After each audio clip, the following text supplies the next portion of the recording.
Hello, welcome to News 24. My name is Tidi Madia. We're coming live to you from the IEC's ROC. That's the Results Operations Center. This is part of our elections coverage. And joining me at the moment, it's always an interesting figure when they're dressed in red, just to give you a hint. Joining me at the moment is the national chairperson of the EFF, Advocate Dali Mpofu. Advocate Dali Mpofu, thank you so much for joining us. Thank you, Tidi. It's a very interesting election. So normally at this point in time, political parties are excited, but have some sort of an idea of what's happening. This time around, there's a lot of anxiety and a lot of frustration on some level with regards to what's happening as far as the IEC and its handling of these particular elections are concerned. I just want to start with that point at the very beginning. What is the EFF's perspective of what's happening? Well, we're not very pleased with the IEC, to be honest, because some of the glitches really could have been avoided. By now, they've been running these elections for a long time, but it looks like they have aging equipment, the staff was not properly trained, some of the procurement practices, for example, on the ink, are kind of questionable. But having said that, it's a huge operation. You are bound to have problems. So it's that magic word of materiality. So we hope, for example, this double voting thing that is not going to have a material effect on the outcome, in which case we can all move on and get to the issue of going to Parliament as soon as possible. I've seen you holding an IEC book. I'm assuming as the advocate that you are, you kind of trying to refresh even your own mind about what's legally correct versus what's not. What recourse do political parties have? Let's say the audit, first of all, the audit could take up to several days. I know they've got 7 days to make a declaration for the time of voting. What recourse do political parties have? If the audits don't go your way, what happens then? Well, we live in a constitutional democracy, and I think the risk of litigation will always be there. I mean, we are not particularly thinking that way, but with 48 parties, I'm sure one or two of them. And you can't blame them, because for the smaller parties in particular, this question of materiality might mean 200 votes, 300 votes. Might be everything might to make them, a big difference, yeah. For the bigger parties, they might only get worried when it gets to the hundreds of thousands. So, in our proportional representation system, the difference between getting no seat and one seat might well be 200 votes or 100 Absolutely, votes. that's everything.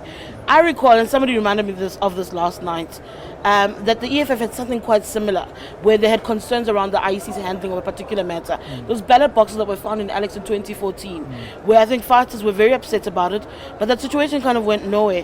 When you look back in hindsight, do you think that in that moment, should the EFF have tested it further, maybe we wouldn't have gotten here, because there'd be more scrutiny as to how the IEC does its job? No, not really, because that situation, it turned out that, firstly we withdrew from that situation, yes, because I remember. we wanted to avert any form of violence that might, because our people were really aggrieved. I mean, I remember somebody waking me up at 2 a.m. or something to say, they've stolen our votes, what must we do? You must give us an instruction, kind of thing. So we saw that there might have been a dangerous situation. So we said, look, the votes might have been taken, but let's move on. Number one. Number two, the issue of ballot boxes after the counting really doesn't, in reality, it doesn't matter. And that's what we were telling our people now. What's important is you must, if you are our party agent, you must capture the results in your voting station. What happens to the ballot boxes after that, quite frankly, is irrelevant. Neither here nor there, yeah. But if you don't have party agents, as we didn't in that time, now we were much more organized. We had reasons to be concerned. But that's why we put so much emphasis in this election. Our performance, the fact that we are the only major party that is growing, is really largely due to the fact that, to the lessons we drew in 2014 and 2016. So we were much more focused, not just on campaigning, but on making sure that our own volunteers and party agents have their eyes open, and we even had provincial operational centers which fed into a national operation. So we almost had a similar situation like this yesterday of our own, and that made things much easier. We also had leaders like me roving around. Sure. I was just saying, I was able, for example, to do troubleshooting. In one place, I stopped a very volatile situation where people were complaining, and we were able to resolve it with the presiding officer there. I'm going to get into performance in terms of what the expectations are. But first, what have your party agents been saying to you? Just to get an understanding of what actually has been transpiring on the ground. When they communicate with the leadership of the EFF, what are the complaints? What are they seeing? Well, it's the usual complaints, the voting station open late, there are no ballot boxes, there's no ink, this, that and the other, the machines are not working. But as I say, those for me are what to be expected, what is to be expected in such a big operation. For me, the one central issue that is worrying is this issue of double voting. And we just have to hope that it was not widespread. Now I want to get into the projections, Sure. Assumably you came in confident, going to the elections, because by all accounts, we're all hearing the only party said to double its performance was the EFF. And I know that you're at around about 99.4%, with around 50% of the votes counted so far. When you sit and look at that, how do you feel? Do you think you're still well on your way towards doubling your numbers, or do you think this is the ceiling for now? No, I think we are on our way to growing because, as you know, being a small party, even in terms of resources, our support base is mainly in the urban areas. And so results at this stage, when they are 40-50%, means that the big areas still have not come in. The major areas, your Soweto, your eThekwini, your Nelson Mandela Bay, have not yet come in. So we think our strongholds are still going to come in, which will improve the numbers. But even the numbers as they are now show that we have grown, so we are relaxed, really. I saw the other night, many political parties were quite anxious about the low turnout and sent leaders back out onto the ground to try and mobilize. Yeah. And I remember looking at the EFF team going, the EFF is chilling and they're relaxed, and clearly they have nothing to worry about. So the idea of a low voter turnout, was it always going to be in your favor? Would have worked out better for you in your favor? Is that part of the reason why you're not bothered, or you knew your constituency, knew what to do? No, we knew our constituency, and but more importantly, we knew the kind of work we have put into this election. I have an unscientific theory, for example, that the weather, the effect of the weather in the Eastern Cape where I was, it was cold and wet. And that might favor us because our voters are younger, and so they're unlike the older, the parties that rely on the older voters. Yeah, but those are just gambling issues. You just have to do the work. There's no shortcut. You have to go. In other parties, I knew some of these parties are going to be humbled, and because if you're a first timer, you think it's easy to get 1 million votes because the EFF got it in its first run. It's the most difficult thing to get 1 million votes. It must not be taken for granted. So we never made that mistake. So we worked hard because we knew even the 1 million votes we got last time, doesn't mean it's still there. You still have to work for that, let alone the growth. Yeah. What did the EFF do differently trying to get its people out? Some argued that parties like the ANC couldn't do it because when you have a busasa hanging over your head, you don't just accept money. So that also affects how you get people out to voter stations, how you feed those people. So what did the EFF actually do to get its people out? Well, our people are passionate about the EFF. So we were able to rely on the volunteers, sometimes using their own resources. I mean, I was a volunteer myself. I closed my practice for 6 weeks, and I've been living, instead of earning money, I actually give money to other people. So you need that kind of enthusiasm, because if you're going to rely on the party as resources, for this country is so huge. To travel across the Eastern Cape means that you must have a lot of money for petrol, for this, that and the other. So we relied more on the energy of our people. Obviously we helped them where we could, but when we couldn't, we were honest with them to say, look, you have to come to the meeting, but we can't transport you there. Speak to the local fighters or the local sympathetic business people. So it's just that determined cohort of people. The DA built a following and grew with it to a particular extent. It might not be working out when I look at the board now as far as the DA is concerned, but you also tapped into the young imagination. Do you see the EFF growing with the young people, or do you see yourself constantly relating to the younger generation that keeps coming up? Oh yes, I think what's going to happen is that we now, for a political party like us, it was always difficult because we're competing against parties that have what you call a core. The ANC has a core, historical core. It's a 100-year-old party. The DA has a core of white voters and other minorities. We didn't have such a thing, but we're now beginning to develop our core. And the good thing is that our core is young, and so we're growing with our core. So there are people who would have voted for the first time in 2014 for the EFF, and they're now voting for the second time. So they're going to become loyal voters.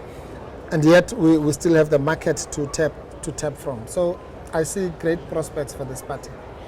The other issue that I wanted to find out was about your vision. You know, the EFF speaks land and jobs, very passionate about it. Yes, land and jobs. I was going to say also the issue of healthcare. There's a lot of issues that you brought up. Education. But what are the first big three? You know, we're going into a new administration, be it now or a few days later, depending on what happens to the IEC. What is the big vision, the big hits that will also maintain confidence that people have shown in? I mean, 9.8 for now, 9.4 rather, is still growth. Yeah, no, it's huge growth, yeah. No, the big one, of course, for us is land. And then jobs and education. If you looked at the big three. Education, in our view, education is the only real empowerment. So this thing called black economic empowerment and tenders and so on is never going to cut it. Those are just what you call elastoplast type of solutions. The real empowerment is education. And that's why we said the ANC government made the mistake in 1994 by giving people free housing. They should have given them free education, because by now you would have had a generation of people who would be building their own houses. So education is a big one. But we don't think you can resolve that crisis without the issue of land in particular.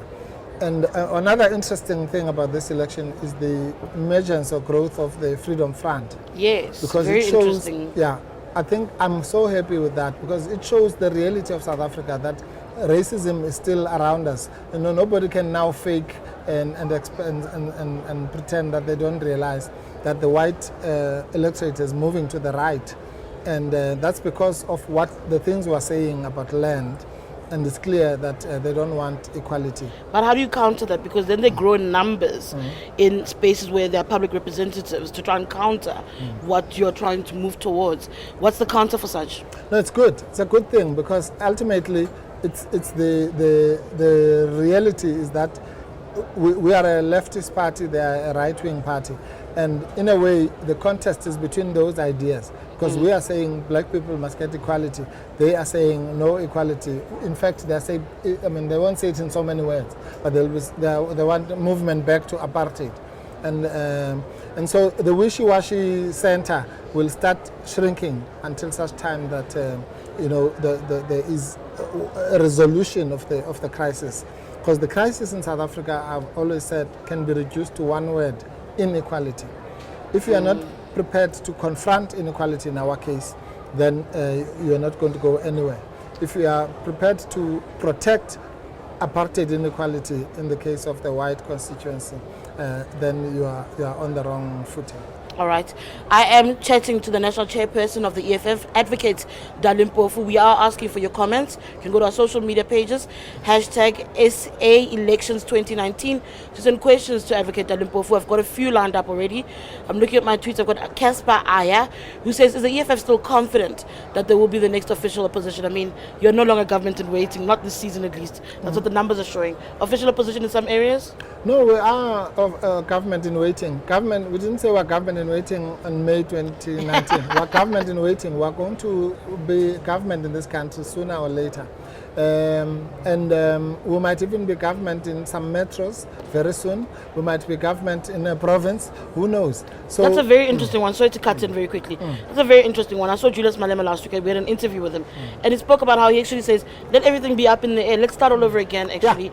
That's where the June mayorship in Tshwane comes into play, saying, let's renegotiate all municipalities, so that the EFF has played fair since 2016.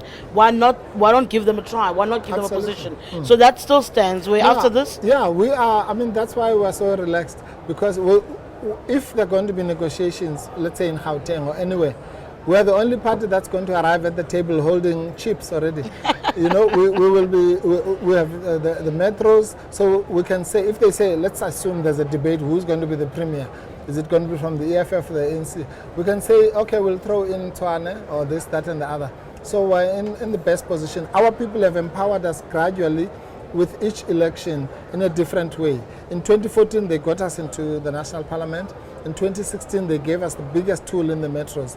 Now, in this election, they might give us, so it's a package. That's why we say we're a government in waiting. Incrementally, we're eating. Because not only are we growing, but our opponents are declining. Very important. Bit by bit. Now we've got another question from Nomkosi Shange, who says, why were the scandals of VBS and the CIC's association with Mazoti not decisively addressed? Nomkosi says, the response to serious issues reminded her, I think, of being responded to by the late J.K. Silibi with "They're my friends, finish and clar." You know, on the question of Malema's relationship with some in the underworld, J.K. Silibi about his friendship with some in the underworld mafia. So Nomkosi is saying not effectively responded to. No, that's not true. Firstly, the VBS thing was just a smoke screen which was used by our enemies. Remember, we are fighting against the system. And that system is represented by the media, it's represented by business and so on. So they create the smoke screen. We've been saying to these people, you were there in the press conference, we said, where in the report does it refer to the EFF? Nowhere. We then said, okay, there's a journalist, Polly van Veek, who says she has other information. Yes, we Polly invited her proof. in October. It's now May, 7 months later. She still hasn't gone either come back to us or to the police with the so-called proof. So what must we do about that? As far as the Mazoti thing is concerned, it was not some revelation by anyone. We are the ones who said where we got the money. And that's part of the problem with our electoral system, where political parties, the political funding story.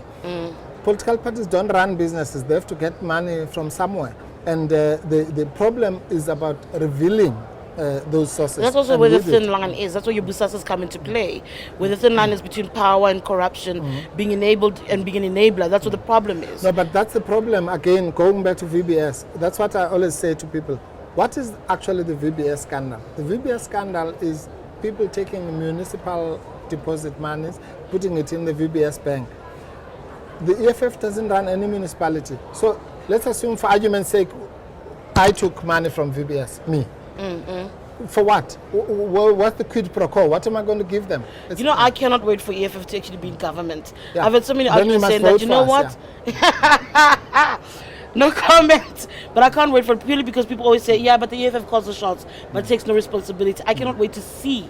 So if you're going to be in government and so on, it'll be fascinating. We'll follow you and to see. Just my last Twitter question from Studuzo S1. Studuzo says, don't you think the open borders statement cost your party some of the votes, where voters then go to the DA, even from people with so much hope in your party? The idea of open borders, I've also heard it as well, where professionals are definitely for the EFF. When you say open the borders, they're like, no, we cannot be about that. No, you see, those are the, if we have said it and we'll say it again. We have a position on African unity, decolonization, and those kinds of issues. If anybody doesn't vote for the EFF because they respect the borders that were drawn up in Europe in the absence of Africans, then thank you. Please, you must never vote for us. If you are a xenophobe or an Afrophobe, please, thank you very much. Go and vote for the DA and the Freedom Front and those kinds of people. Because it's a serious matter, because we need to integrate this continent and we need economically to build a powerhouse. And the way to do that is to develop the continent, not to close borders. Because it's the same mentality that our white compatriots have, who think that you can keep away criminals by building high walls. No, you must develop people economically. So you're not going to keep away foreigners who are going to take your jobs, quote unquote, by closing the borders and putting people with big guns there. You must make sure that there's openness. But you see, that's why we're a young party, we have time. These messages, every time we come with a message, even on land, there was outrage. Now it's everyone, even the ANC is singing the same song. So as a party, you must be able to risk and take if you believe in something. Until people start saying, wait a minute, maybe we can do this. Free education, when we came up with that, people thought, are you crazy? Now everyone is talking about free education. So believe me, open borders. Eventually we'll is get going it. to- we'll get All there, right, yeah. I'm going to have to leave it at that. Thank you so much for the time. That's the National Chairperson of the EFF, Advocate Dali Mpofu.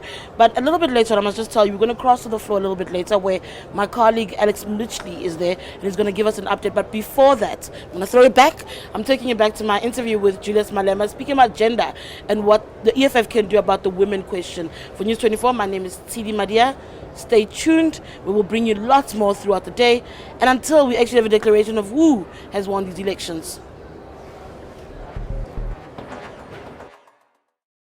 You spoke about how difficult it is for the EFF to attract women not too long ago. Have you seen anything in terms of studies? Has research come back to you? Have you figured out where you are lacking and why women are struggling to relate to the party? Well, it's not me. It's the research which was published which said the EFF is struggling with women. And as a believer in science, I can't argue differently. If that is the research conclusions, I accept it. And we have commissioned internally in the EFF a research which needs to tell us beyond elections, because there is generally an excitement around election. But we need an objective research which is going to tell us what is the problem with EFF not attracting women, if that is the case, and what can be done to attract women. Should we change messaging? Should we change the posture? Should we change the language, the robustness? Should we start dishing out roses in EFF meetings? What needs to be done to attract? No, it's not an insult to women. Give us roses at political meetings. There's roses in Parliament every time dished out when there's Valentine by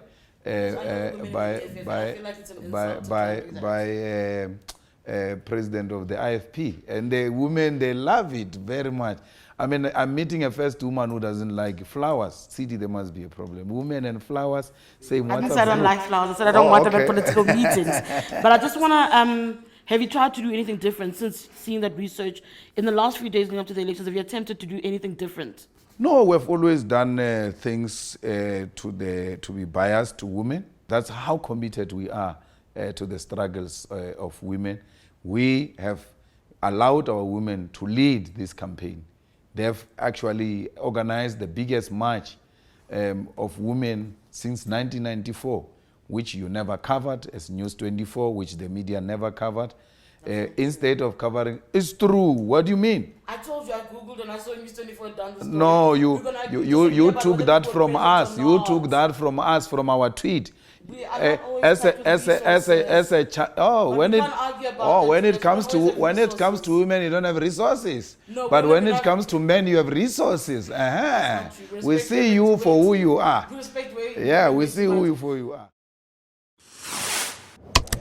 Hi, this is Alex Mitchley from News 24. I'm live from the Results Operations Centre in Tshwane, and with me I have National Police spokesperson Brigadier Vishnu Naidu.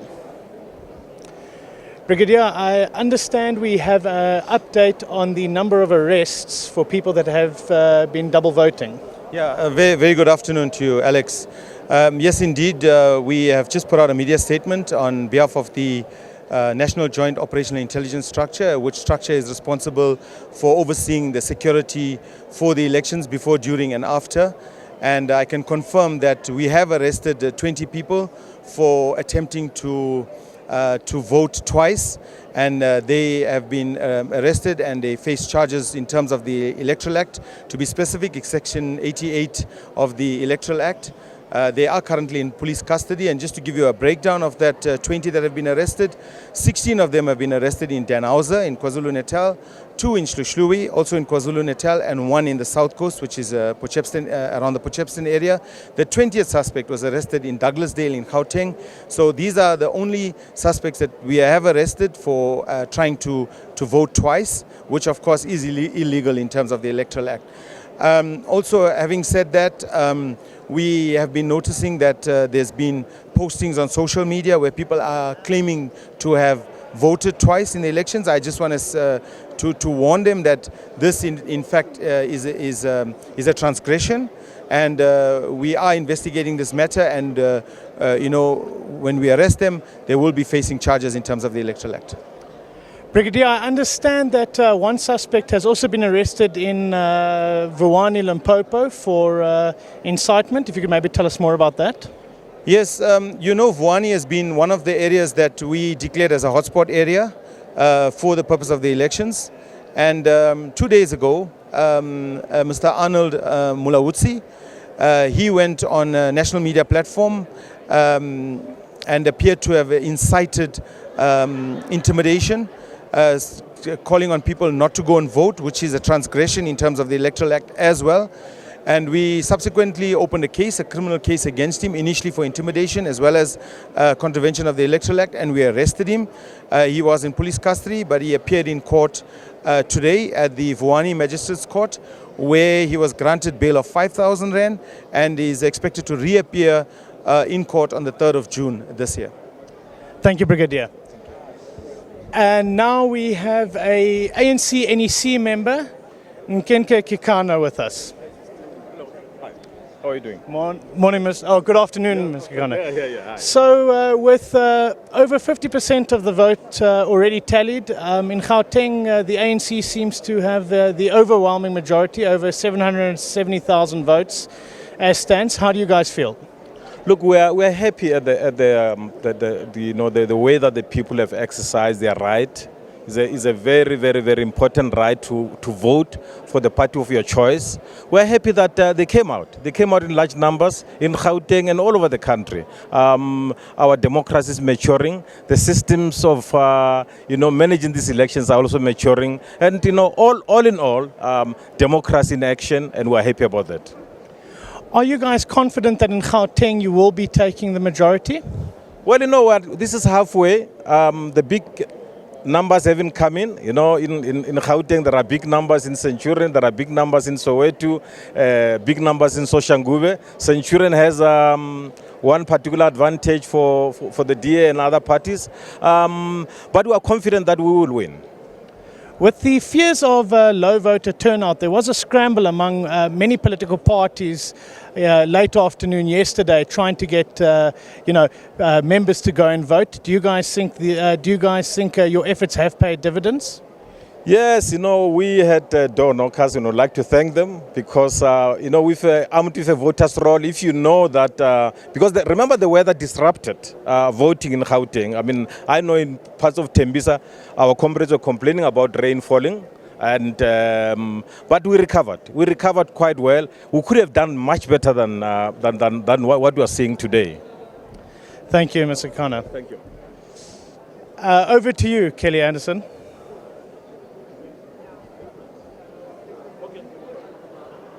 Anderson, social media editor for News 24, and I am joined by James de Villiers, Business Insider journalist. It's so good to be joining you here in the News 24 studio. Welcome. James is going to take us through a couple of the topics that Business Insider has covered for the elections. Business Insider usually takes a little bit of a different stance on covering stories, so we're very excited to see what you guys have been writing. So the first story that you guys are going to talk about is how international news agencies have covered the elections and what they've been saying about South Africa and the kind of opinion internationally of how our elections went, essentially. Yeah, I think the big story today is obviously the voter irregularities taking place all across South Africa, with about 19 people that has been arrested in KwaZulu-Natal in connection with those voter irregularities. Interestingly enough, the BBC and Al Jazeera, which is based here in the IEC Results Centre, has yet not reported on that issue on the international websites. And most other international publications are also yet to respond on that. And I think that might be because it's currently around 10 o'clock in the United States, which might reflect that story is still coming through. However, yesterday, most publications across the world did report on the international elections, as seen here. The New York Times calling it the vote is a referendum on Mr. Ramaphosa's presidency, and they reported that his election, or the results of the ANC, might be dropping below 60% this election, which they said would be quite remarkable. The BBC speaking to people, young people on the ground throughout the election. They spoke to one lady that said they will not be voting in this current election because they have no faith in the opposition parties available. The Punch in Nigeria, they reported, they did a bit of an aggregation, but they reported that the ANC actually doesn't have a strong opposition within South Africa, and that makes them a strong party still within the country, and that's why they're expecting to have a good showing in the upcoming elections. The BuzzFeed News, I think this was quite an interesting article. They reported on the anti-immigration stance that most political parties took in South Africa, specifically referring to the DA, which had ran a campaign on open borders. And they say this is actually having an effect on the asylum seekers and immigrants in South Africa. And it's actually already marginalizing this marginalized community within South Africa. Sure, interesting. Al Jazeera, which is based in Qatar, they say the ANC is trying to reverse its sliding support. This was basically the story of the day of international publications saying the ANC is trying to undo the 10 years of the Zuma presidency. The Telegraph, I just want to expand quickly on them. They ran two very interesting stories yesterday. The one was on, which we have here, on the EFF, which is going to be the biggest growth party in the current elections, and they are expected to reach about 11% in the current elections. And what the Telegraph is saying, which is on the UK, is saying that this is going to push the ANC towards a more radicalized policy standpoint. And the other story that they ran yesterday was about the Russian interference, and we don't have it up here, about the Russian interference in the IEC elections, and apparently the same guy that was involved in the Trump presidency elections and trying to pull support for Trump in America was apparently involved in trying to put support for the Cyril presidency in South Africa. That story is up on News 24 if you'd like to read it. Yes. Wonderful. CNN once again. CNN also highlighted that South Africa is the most unequal country on the planet. They're saying that 10% of South Africans own about 50% of the equity and land in the country, which I think is very, very interesting. Then the final story, I think it's from The Guardian. They spoke to two different people that were mine workers within Soweto. The one was saying that they won't be voting for the ANC again because they've been disappointed by stage capture. The other one saying that after 10 years they will be voting for the ANC again because they have trust in the Cyril Ramaphosa presidency. So would you say that it's a mostly positive outlook or a mostly negative outlook, or a bit of a balance? I think the international sentiment was the ANC will win the polls, but it's just depending on how far they will win the polls and whether the ANC or whether Cyril will have a strong mandate to carry the presidency forward. All right, interesting. So a big topic of conversation in this elections is the pen that you get marked with when you cast your vote and how easily it comes off. Can you guys talk a bit on this? What's the story? What's the updates? Yeah. What have they found?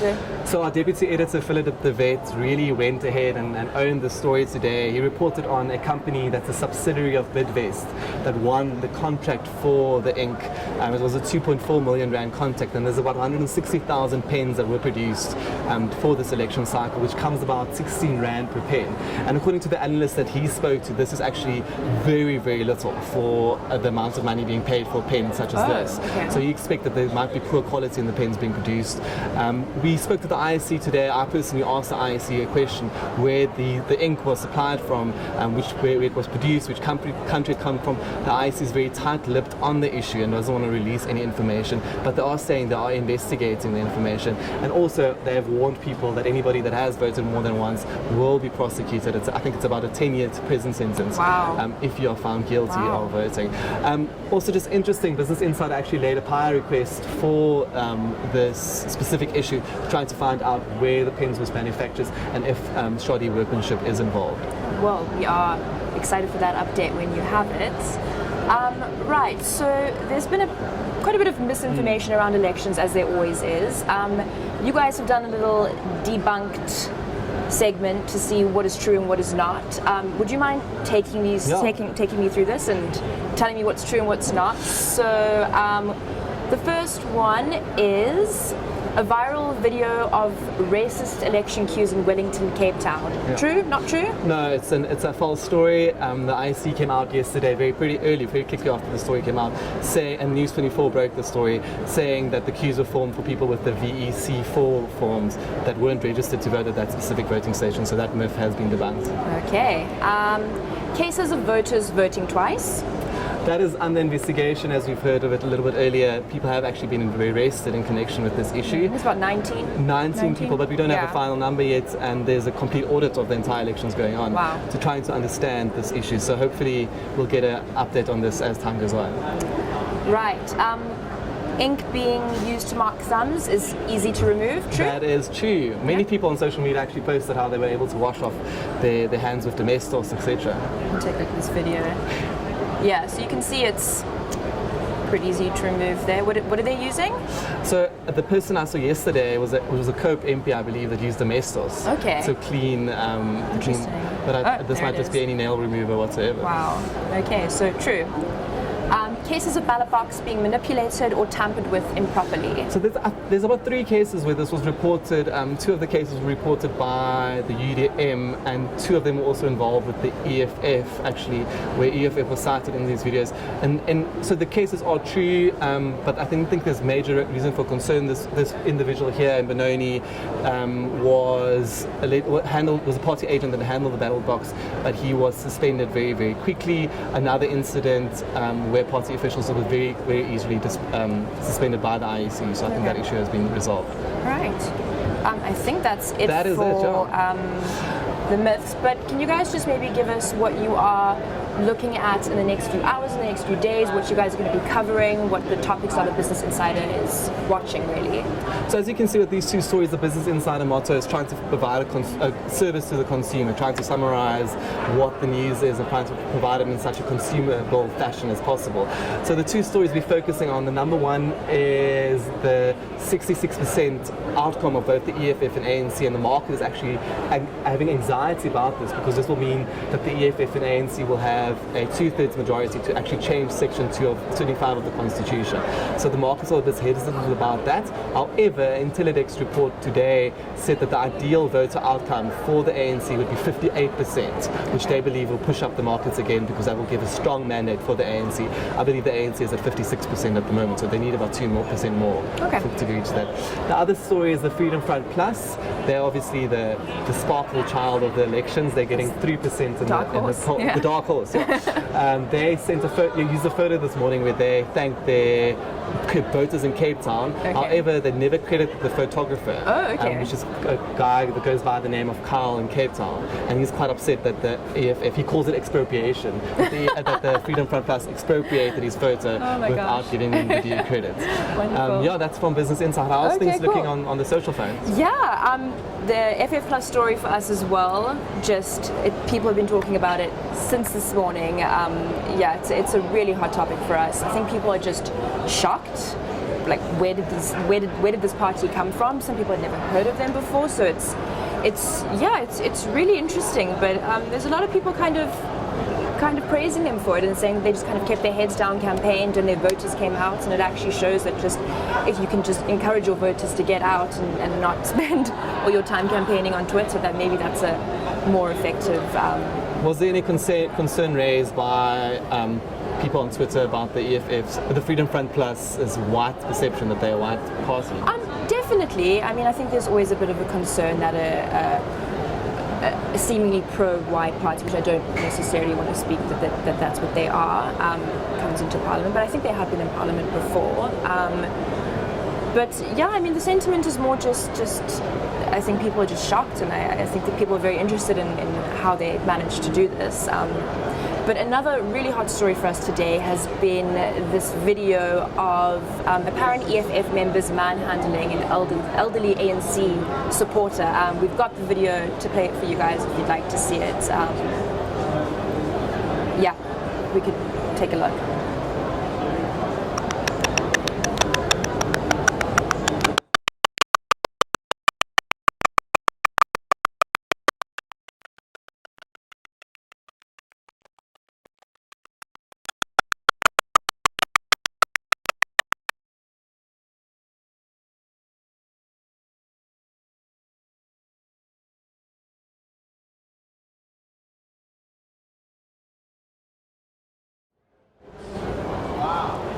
But Julius Malema has actually responded to the video, and he has said that I've seen the video and we are investigating, so we are just going to wait for the outcome of that. As you can see, And how well did stories such as this do on social? It does really well. I mean, stories with the EFF always do really, really well on social for us. They are a massive social media And what's the party. sentiment? Are people concerned? Are people... I think people are just concerned that, I mean, any person, regardless of being a political party or not, would manhandle an elderly woman. So I did see a couple of people saying that they were angry because she had allegedly voted twice, but I don't know if that's just talk. But yeah, I mean, that's really been the hottest story on social for us today. Otherwise, we are just waiting for results to come in. We are just over halfway through counting, which is very exciting.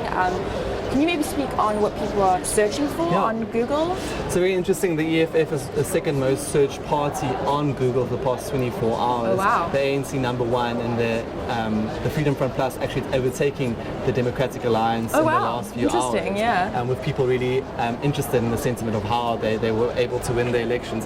The most asked question on Google at the moment is who won the South African elections. Clearly people are very... If someone knows, they could let us know too. Very interested in knowing who won the elections. Another question is how many parties took part in the elections, which is 48, and when will election results be available, which we are told will be on Saturday, and then 7 days for the audit to be completed. The top question relating to the ANC is what does the ANC stand for, why Malema left, what has the ANC, and what has the ANC done for South Africa, which I think is very, very interesting that people actually want to understand whether it's a good party.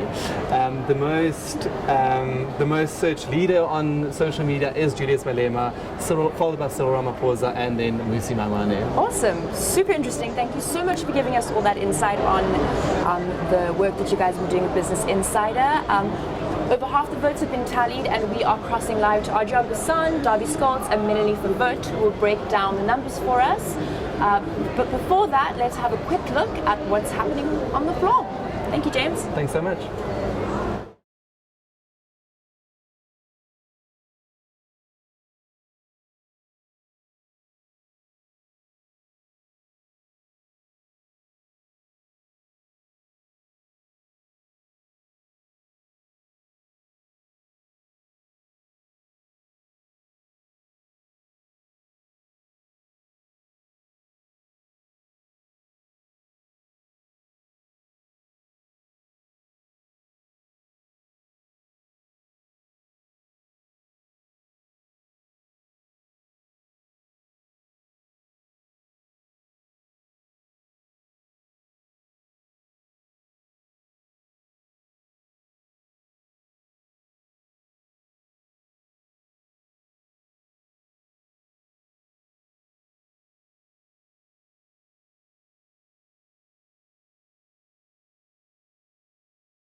7.2%. That is what the ANC will get to win the national election of 2019. My name is Adrian Basson, Editor-in-Chief of News 24, and we are joining you live from the Nerve Centre, from the Rock in Pretoria, where the buzz is increasing, the noise is increasing behind us. I'm joined today again by Davie Scholes, our resident elections analyst who hasn't slept for over 36 hours, but he's still going strong. Melanie Verwoerd, our political honcho supremo, who has taken a bit of a nap over lunchtime, I believe. Yes, on a couch. Looks fresh again, ready for a new round of analysis. Okay, guys, let's dig right in. Let's look at the tally behind us, the national results setter. We are touching at 8 million votes counted, Davie Scholes. That is around almost still 10 million to go? Yeah, it's a little under 10 million to go. We're projecting about 17.4 million votes in total, so we're almost halfway, not quite. Almost halfway, but you know what the results will be. We'll get to that in a second.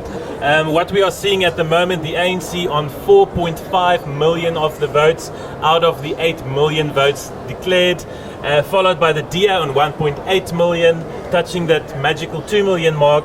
The EFF on 770 vote, and then in a very surprising fourth place, the Freedom Front Plus of Dr. Pieter Groenewald, not Mulder, on 214,000 votes. The surprise kid of this election so far. Colleagues, let's start with the big picture. Davie Scholes, the ANC will end on 57.2. You're still sticking to that? Yep, 57.2. I think still potential for a point up or a point down.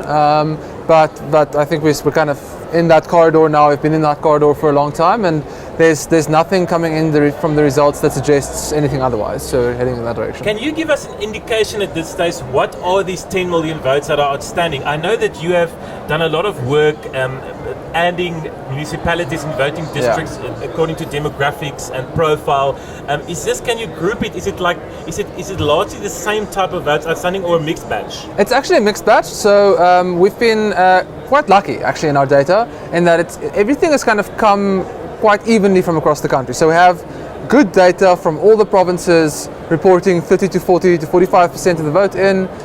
We have townships from all the provinces, we have suburbs from all the provinces. We have a really good batch of data to work with, but that also means that we have a good batch of data left from everywhere. So there's a lot of suburban vote left, there's a lot of Cape Town left, a lot of eThekwini left, and then I think probably disproportionately the most left, Northern KZN. So there's a lot of IFP vote left, a lot of sort of old Zululand vote left, which will be interesting. But I don't think anything that is going to be surprising us from not change the national picture. Cyril Ramaphosa will be president of South Africa. That seems to be the case, yes. Okay, and the DA is still coming in around, limping around what they got last time, or just under that, under the 22% mark? Yep, there has been a slight adjustment down for them in the model. So we had them, I think when we spoke this afternoon, around 22. Right now we have them at 21.4. Again, I think with a little bit of margin error up or down, but 21.4 that's now starting to get into, I think, more certain territory that they will be below where they were last time. In 2014 they got 22.2%. That's now almost a full point below that. So I think we are now more likely in the scenario where there will be challenging conversations in the DA about this. Challenging conversations, you say. We will touch on that later on. And then lastly, Davie, the EFF. We heard from Dali Mpofu, the chairperson, earlier. They are still aiming to double their vote. Now, let's just remind ourselves, in 2014 they were on 6.67, so that means around 13%. Yeah. You don't think they'll get there? I think highly unlikely. We had them at 9.5 in the projection this afternoon.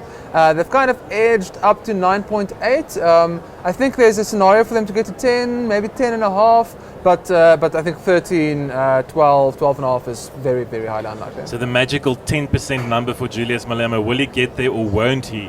I must tell you, I was just on the floor below, and there's one table specifically that's smiling very brightly, and that is the Freedom Front Plus. We even saw Pieter Mulder, the former leader, coming down to this election centre. And why wouldn't he? The party has performed exceptionally.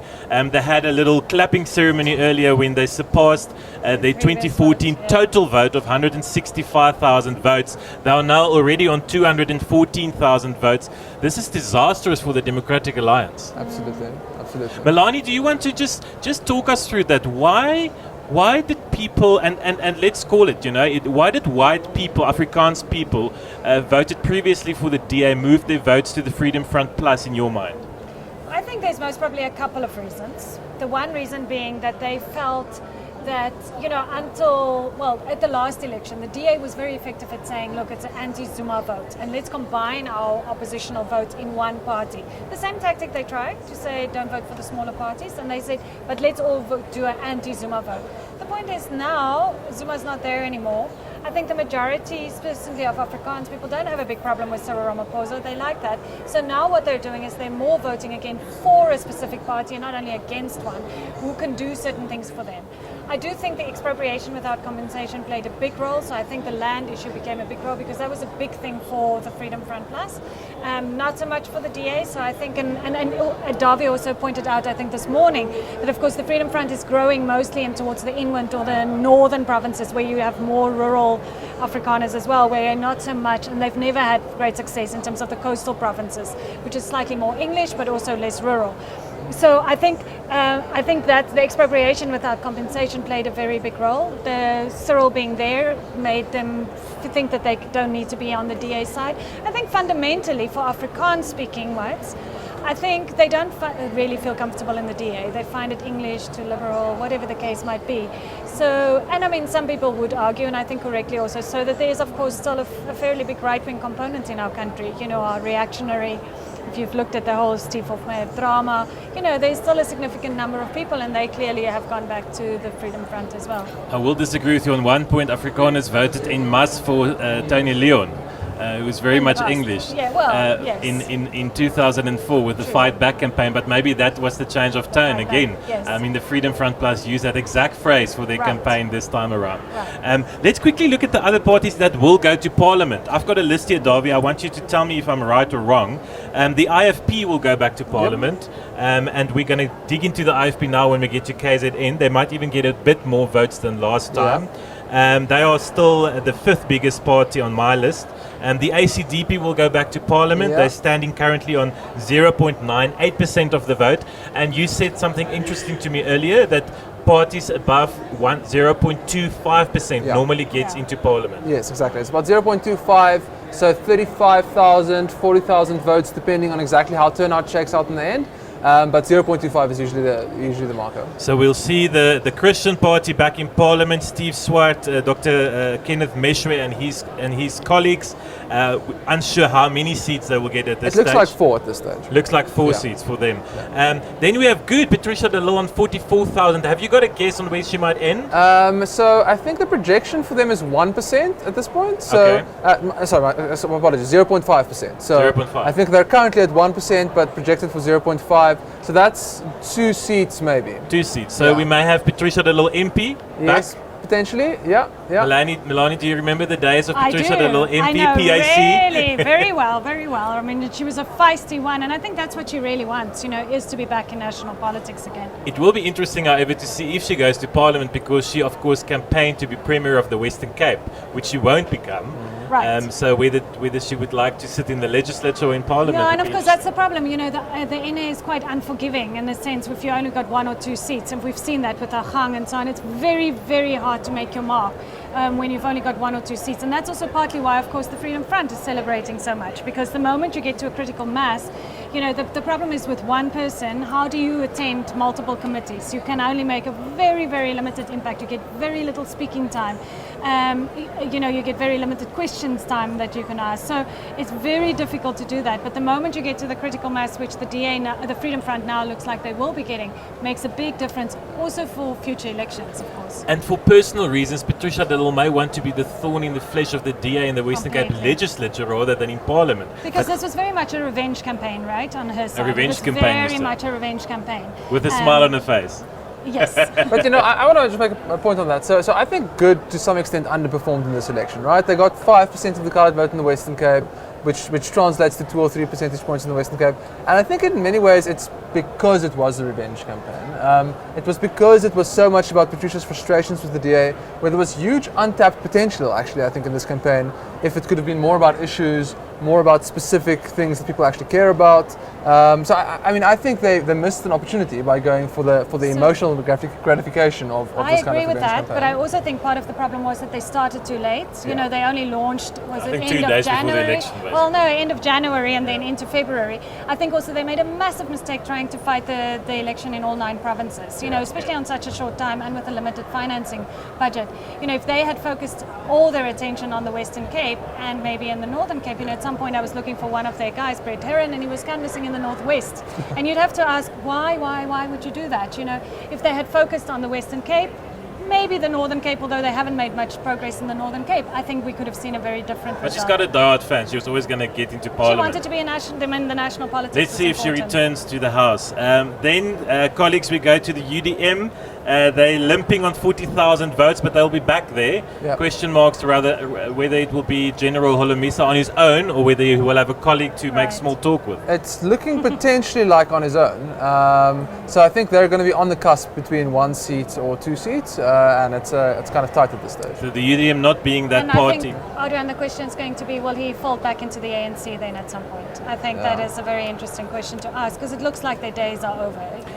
Then, colleagues, a very interesting entrant, ATM, not a bank, but a political party, the African Transformation Movement. Not of Mzwanele Manye, I'm being reminded every time I go onto the floor. He's not the leader of the party. In fact, he's number 17 only on their list, so he will probably not go to Parliament.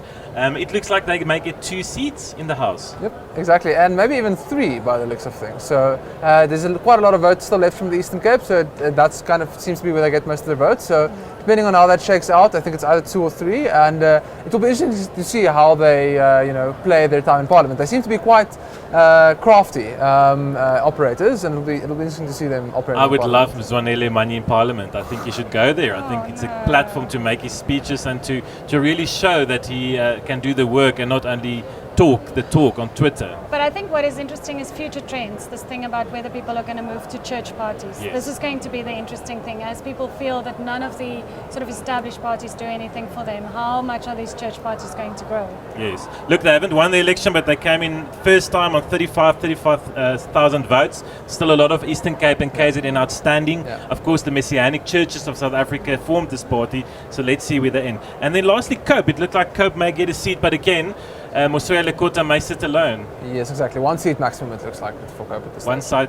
seat maximum. Yeah. Okay. Oh, they have fallen, right? From the The first mighty year, have fallen really. from I will never forget Yeah. that day, 1.3 million votes in their first election. Right. Okay, guys, let's move to the provinces. I want us to start with Gauteng, the humdinger, absolute humdinger. The viewers will obviously know that we haven't called Gauteng, we haven't projected Gauteng. Davy, why not?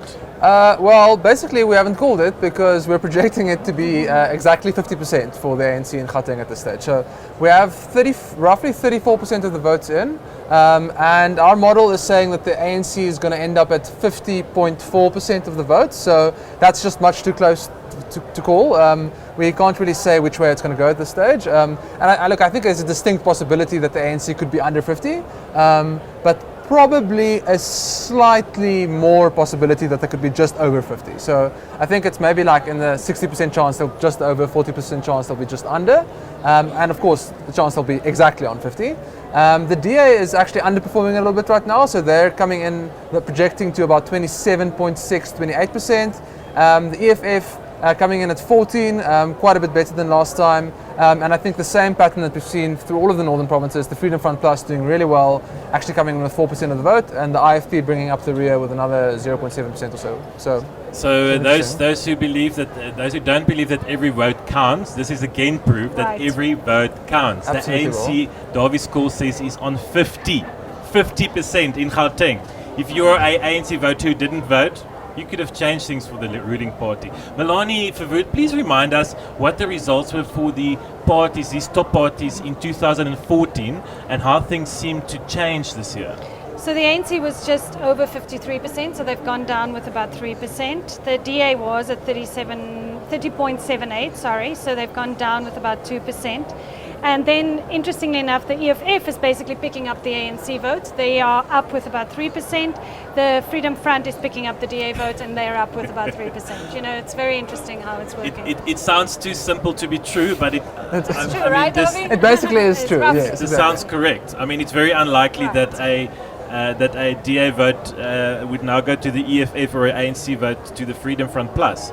So again, EFF on the one hand, Freedom Front Plus on the other end, chipping into the middle. Exactly. There are one or two dynamics that I think complicate it a little bit beyond that, but I think at the high level that's Roughly. what's happening. But there are just two little things that I think make it slightly more complicated. The one is that the turnout permutation in Gauteng is very interesting, in that the suburbs are turning out at 77% and the townships at about 66%. So there's this 11% gap between what's happening in the suburbs and the townships, and that's pushing up the relative contribution of suburban voters to the electorate, which is helping the DA. So I think suburban voters are a disproportional part of the electorate. The DA is just holding fewer of them because of this FF plus situation. So I think that's the one thing that's happening. And the other thing that's happening is, yes, the DA is dropping votes to the Freedom Front Plus in the suburban electorate, but actually the DA is also underperforming in the black electorate right now in Gauteng, which is very interesting. And it seems to have gone to the EFF and to the ANC to some extent. So they got 5% in 2014, but then up to 8% in 2016, and they're now coming in again at about 5 or 6, which I think will be quite a distinct underperformance for them. It's under the 2016 level, and I think if I think about this, it's the only province where they're coming in under the 2016 level in Gauteng, which is fascinating given how they've governed in two major cities for the last 2 years in Gauteng, with really high-profile black mayors, like a lot of campaigning, a lot of money in Gauteng. For them to come in under it's quite extraordinary, actually. Well, maybe black voters don't just want to vote for a party because the mayor is black. Absolutely. Maybe voters want to vote for someone they believe in Yeah. and someone they can identify with. And of course, more. Musi very strategically voted in Soweto the other day, and making a big thing about his parents and so on and so on. Clearly, that hasn't worked for him. Melanie, there's a number of scenarios we have to discuss about Gauteng because Okay. this can go one Either of way. serious ways. So let's. The easy one is, Davi, if the ANC scores over 50. Yeah. That is the easy one. David Makura will be the premier again. We'll see probably some of the same names coming back as MECs in Gauteng, and the party will govern the province for the next 5 years. But if the ANC goes under 50, just under 50, as Davi scores is a Right. possibility, they have to form a coalition to govern that province with either the EFF, the Democratic Alliance, the Freedom Front Plus, or maybe the IFP if they get one seat. Yes. Or the DA, the EFF, the Freedom Front Plus, and the IFP should form a coalition. Like Yeah, that. so let's first talk. Melanie, if you're the ANC in Gauteng and you end on 49.5%, what do you think? Where do you go? I would first try the IFP because that's the less problematic for you, and if you can actually get above 50%, that's what you do. Because it's one person that you need to negotiate with, it's one person that you need to fight with, You'll it's one become the person that you MEC just for public front it, works. or whatever, So you keep them very close to your chest, and that's much easier to do. Then, I would guess the next one would be the EFF. I mean, that's your only real party. I mean, they could most probably speak to the Freedom Front. It'd be interesting to see if the Freedom Front would go with it. But of course, once you actually go into a coalition, you're very likely to do very badly the next time around if you're the minority party, because you lose, lots of credibility. And I think that's why it will most probably then have to be the EFF. I really think that's going to be bad for Gauteng. I really think any form of coalition government, our politicians are not ready for it. They're not mature enough. We've seen at local government level how difficult it is, that it just doesn't work. And I think the EFF will have the ANC constantly in a very difficult position, and kind of holding them at ransom and so on. So I don't think that's a good idea at all. And then there's the one scenario you haven't mentioned of a ANC-DA coalition in Gauteng.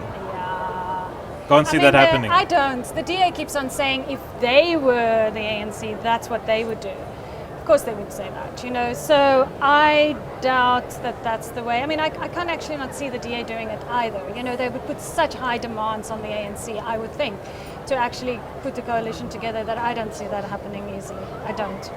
Melanie says go for the IFP first, a quick win, get the one man or woman on side, Yeah. give them something and rule. Yeah. Davi scores. There's also other options, EFF or DA, Yeah. a bit more trickier, or the Freedom Front Plus. I must say, guys, that's the one scenario I didn't foresee, the one discussion I didn't imagine us having.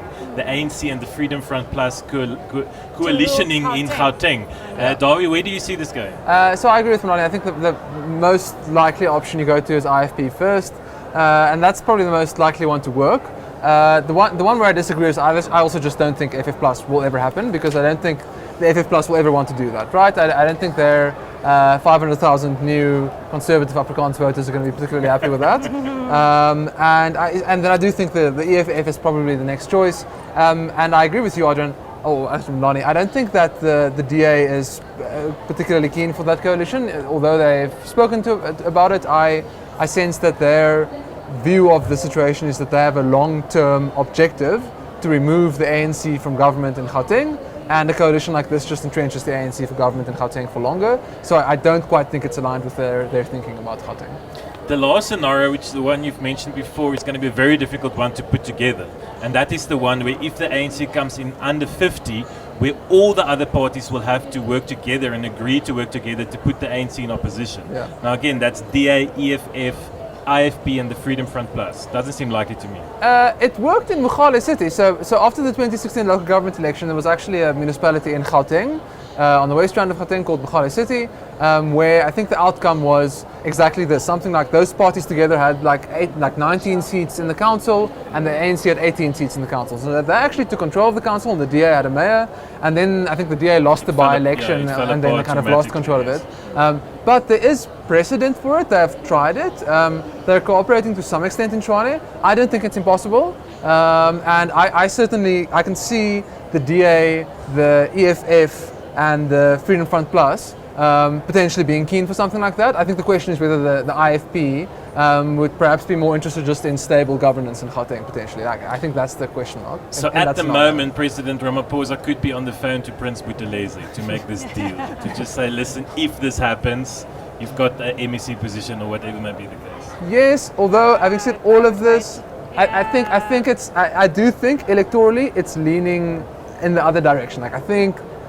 Yeah, that's the boring part. Yeah, it's the boring part, but I think the boring part is slightly more likely. Guys, we have been here before in 2016, just 3 years ago, coalitions in Johannesburg and Tshwane, where the ANC didn't get to 50%. And in those municipalities, the DA actually decided to work with the EFF. Not in a coalition, apparently it's not called a coalition formally, it's an agreement or an affair or a one-night stand or whatever you want to call it. But some form of agreement where the EFF has said, we'll lend you our support for the budget if you do certain things for us. It hasn't worked out that rosy for the DA, and as Dawie, as you just reminded us, the DA hasn't been rewarded by their voters for these deals. And I wonder, in fact, looking back, whether the DA may rue the day they decided to jump into bed with the EFF. Yeah, it's a complicated question, right? And I must confess, when this topic first emerged, I actually thought that it was a masterful stroke by the DA, and I thought it was a huge opportunity because it allowed them to reposition their brand, right? The DA was seen as this very kind of neoliberal, conservative party, just cared about white people, and was accused of doing all sorts of awful things in Cape Town. And for them to work with a party like the EFF repositions them in quite a significant way in the minds of Gauteng voters. You're right, though, it hasn't worked out particularly well, especially in their base electorate. I think the jury is still out there. Herman Mashaba seems to have done quite a good job of it in Joburg. Solly Msimanga and Tshwane, not so much. Time will tell. We need to get Melanie to get to another interview. Thank you so much for your time. Let's look at some turnout graphics. Jerusha, if we can get that up on the screen. And let's talk about the turnout again, because that is a very strategic part of this election. The turnout will, Dawie Scholz, determine the final outcome in what our political parties achieve. So what we have seen so far in terms of turnout, Dawie, and as you have reminded us a number of times, is that the 64%, we're looking at a 64% turnout for this election. About 65%, but you know, Adrian, that is insanely low. That's really, really, really low. In the previous election, it was 72%. We were having conversations about 70% or 71%, and you know, maybe in a low scenario 68 or 69. But it's just panned out much lower than that. There was a lot of rain. It was a very negative campaign, which I think also put some voters off. But I think this level of turnout is just much, much lower than anybody anticipated. So I think that's just the one thing to mention. And the other thing to mention is, we have 65 overall turnout, but actually township turnout is something like 62 or 63%, which is shockingly low. And suburban turnout is like 78, 79%, which is pushing it up to 65. Absolutely key question for our politicians when they reflect on this election. Specifically a party like the ANC and the EFF to an extent. I know that EFF also claims to have a lot of bourgeois middle class support in the suburbs of Sandton and northern Johannesburg and Midrand, but they do rely on the townships to also bring them votes. This will be a key part of the discussion. What we're looking at is a graphic showing just exactly how turnout has come down over the years from 1999, and that will be a key part of analysis. Does this mean South Africans are getting more apathetic because they have lost faith in the political system, maybe in the ruling party, just accepting that the ANC will win, maybe being okay with another ANC government for 5 years? Or does it mean they're actually okay with another ANC government and they don't mind letting other people vote on their behalf? I think there are two things. The one thing is that it probably is just a structural trend that as democracy gets more entrenched, people vote in a lesser degree, and so that is part of the story.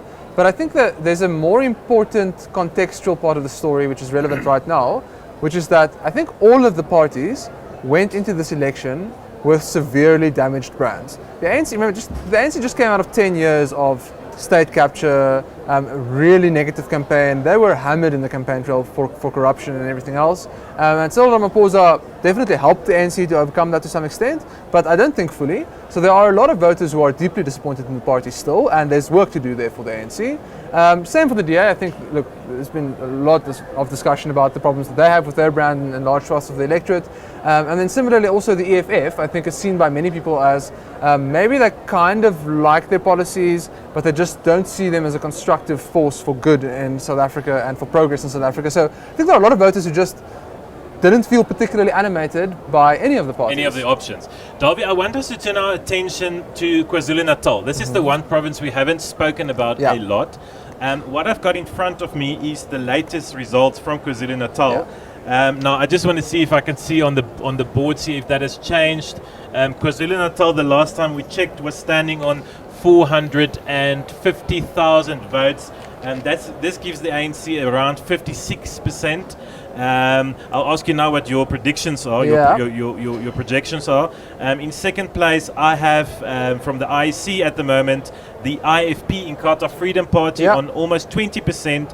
And then the race for the third place between the DA and the EFF. The DA currently ahead on 10.2% of the vote, and the EFF trailing in fourth position on 8.5% of the vote. Does this come close to what you think the final tally in that province may be? Not exactly. So what we have as the kind of projection right now is for kind of the ANC to end up on something like 54. And that's also why we haven't called KZN, right? We haven't actually projected that the ANC will necessarily carry it. It's looking very likely that they will, but it's not entirely 100% yet for us. So 54 is too close to 50. That's the ANC. I think in the second place, the IFP is looking like something like 18% or so, which is actually a really excellent result for them, given where they came from. And the DA coming in at 15%, which in the projection, which I must say, Adrian, I think it's a relatively okay result. It's a little bit better than 2014. Did you say 13? 15. 15. Yeah, 15. But having had kind of behind the scenes conversations with a lot of DA staffers and strategists during this campaign, I can tell you the DA expectations in KZN were much higher than that. So I think they will be deeply disappointed by the outcome in KZN, and there's probably a lot of analysis that will have to go into what went wrong in the end and maybe why their expectations were wrong. But definitely disappointment, I think, in the DA camp on KZN in a big way. And then I think the EFF must just be blown away by what's happening in KZN, right? So the projection is 8% for them, which sounds like a little, but they're coming off 2%. Yes. So that's quadrupling plus 6. Yes. It's massive, and it's all in eThekwini. Pietermaritzburg and the southern part of KZN.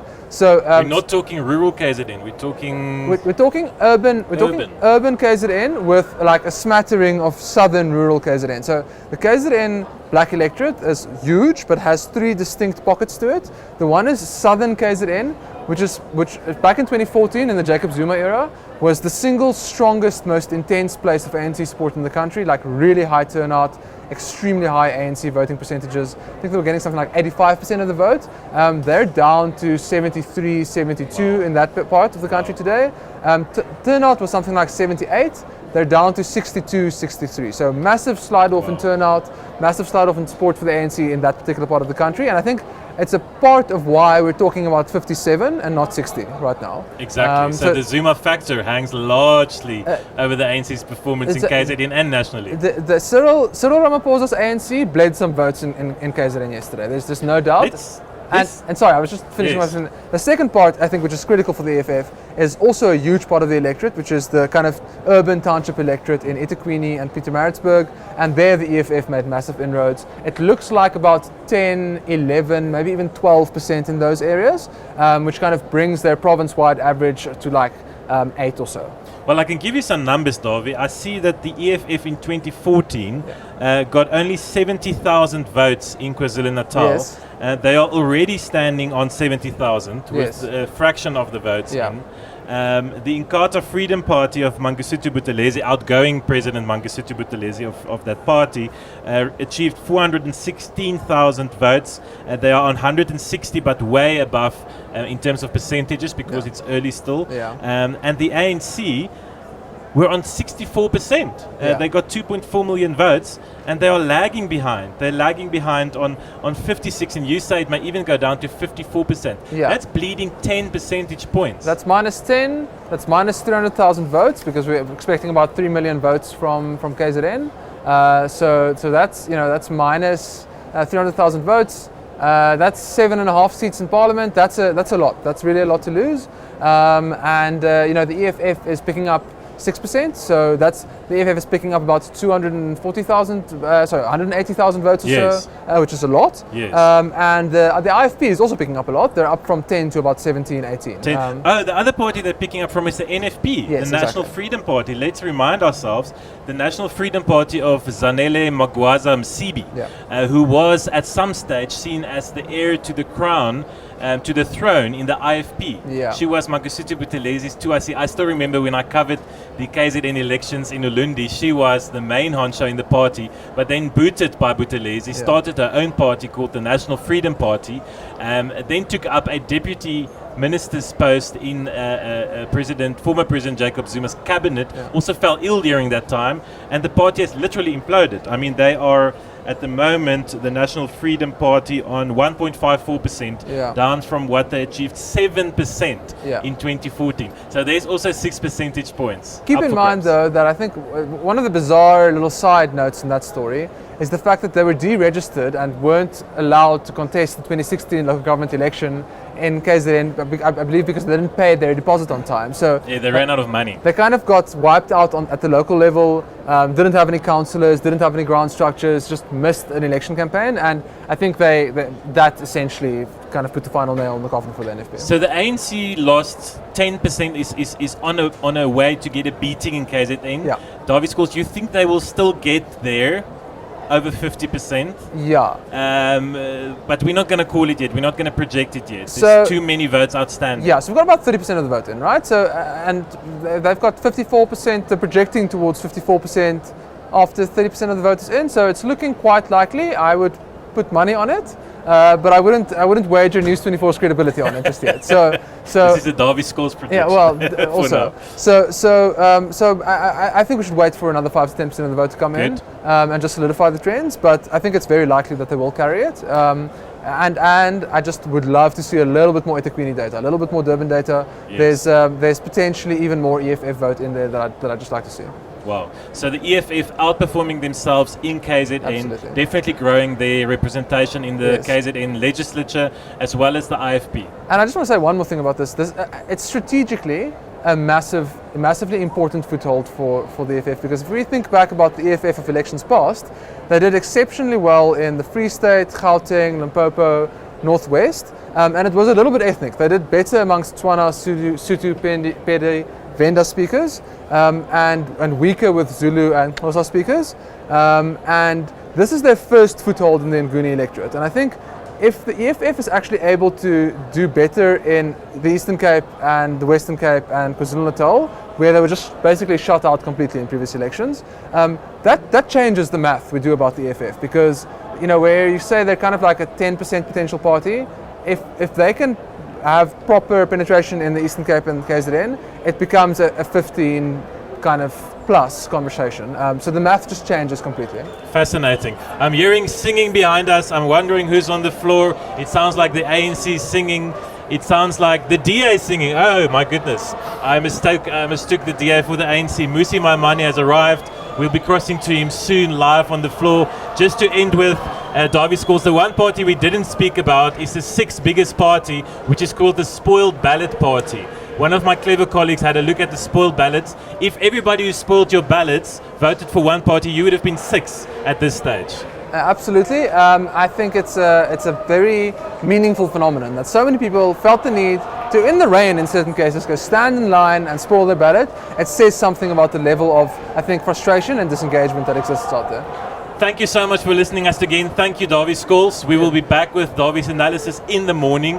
My name is Adrian Basson. We've come live to you from the ROC, the National Nerve Center, Election Center in Pretoria, and we will soon be crossing to the DA leader, Mmusi Maimane, speaking to us from the floor and telling us what he thinks of his party's performance so far.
It must be somewhere you need to actually press the button. Microphone check.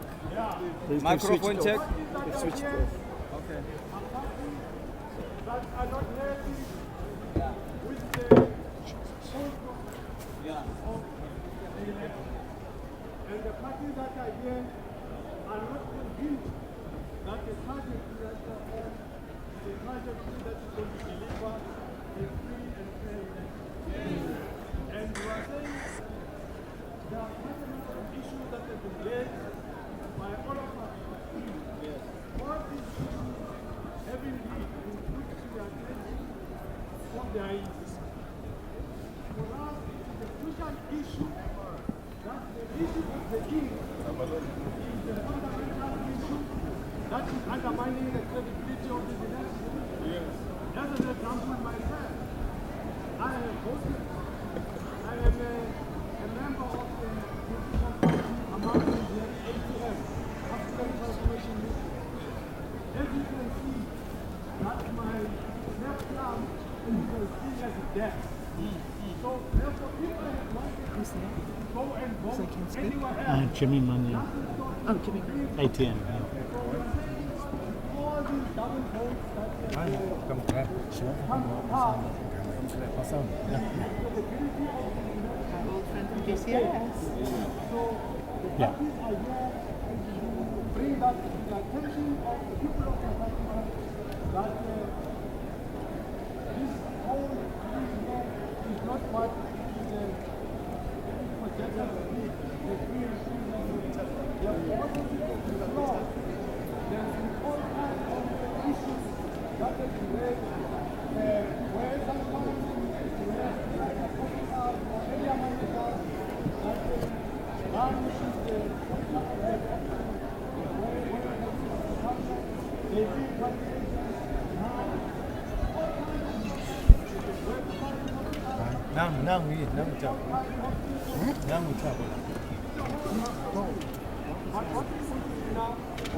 now.